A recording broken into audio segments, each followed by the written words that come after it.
Criou Deus a luz só no quarto dia? É isso que está na Escritura.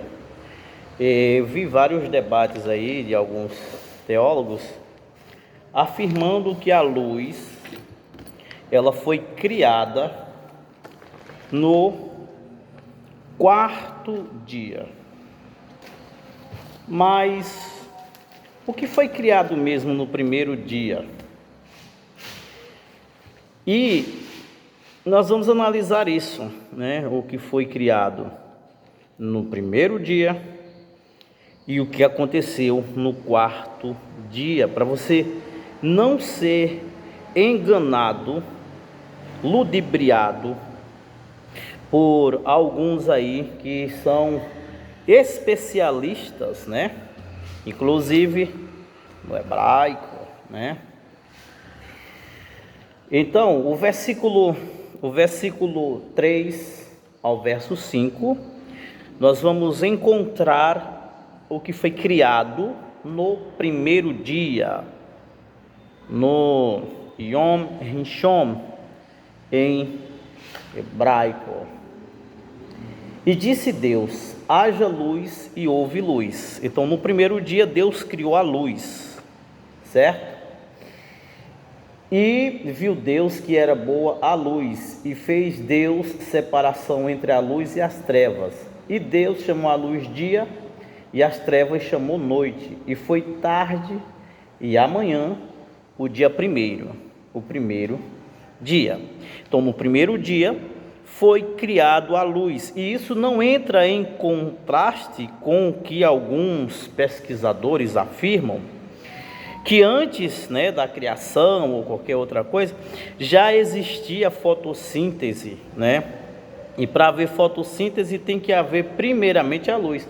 E está aqui a luz sendo criada no primeiro dia, já foi criado a luz, sendo que a terra ela já havia sido criada, já havia sido formada, e tem um espaço aí entre a formação da terra, entre a formação das águas para a criação. E depois nós, em um outro vídeo, nós vamos falar sobre esse assunto, ok?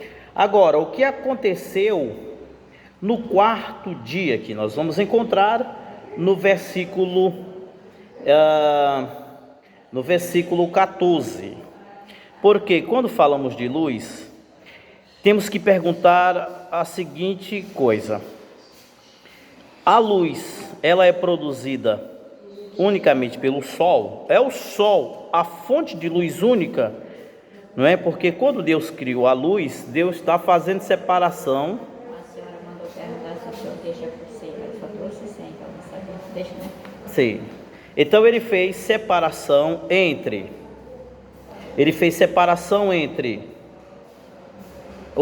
a luz e as trevas, ok? Não dá detalhe sobre isso. No versículo 14, isso já no quarto dia: e disse Deus: haja luminares na expansão dos céus. Aqui ele não está criando a luz já foi criada no primeiro dia. A luz fora criada no primeiro dia da criação.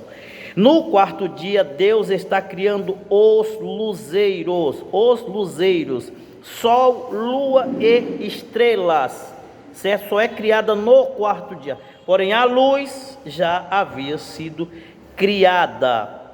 As trevas já existia, ok? As trevas também já existia antes da criação da luz. Por isso que Deus só criou a luz, que já havia sido criada as trevas, a escuridão, ok? Então, versículo 14: haja luminares na expansão dos céus para haver separação entre o dia e a noite.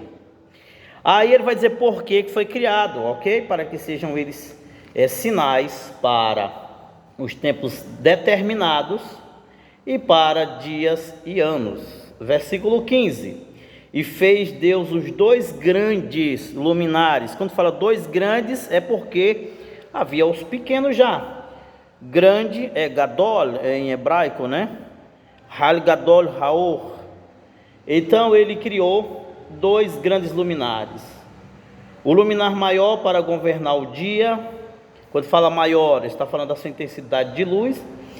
E o menor para governar a noite, e fez as estrelas. Esse é o verso 16. O 17.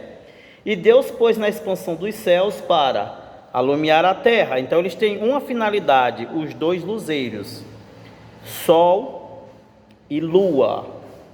Ok? Você fala, mas a luz não tem luz própria, a lua, né?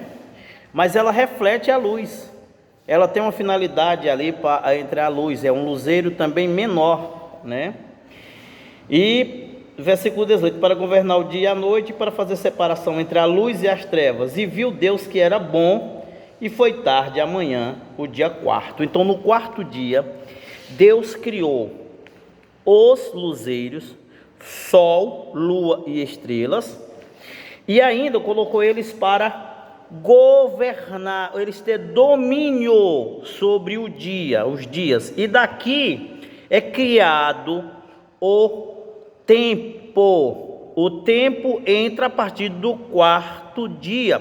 Por que que ele entra? O tempo entra a partir do quarto dia.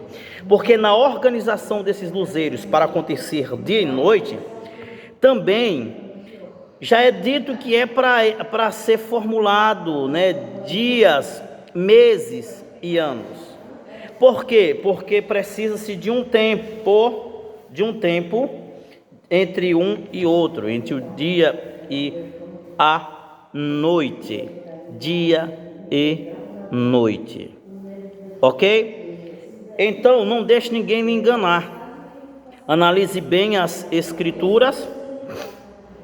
Depois eu vou fazer um vídeo falando as diferenças entre bará, o verbo bará e o verbo assar, que são totalmente opostos em seus significados, que é o que são encontrados na narração bíblica, na criação.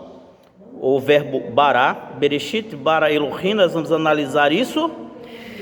Por quê? Porque nós temos que entender o que quer dizer o texto bíblico, ok? Então, nós vamos analisar em outros vídeos estas questões bíblicas, teológicas.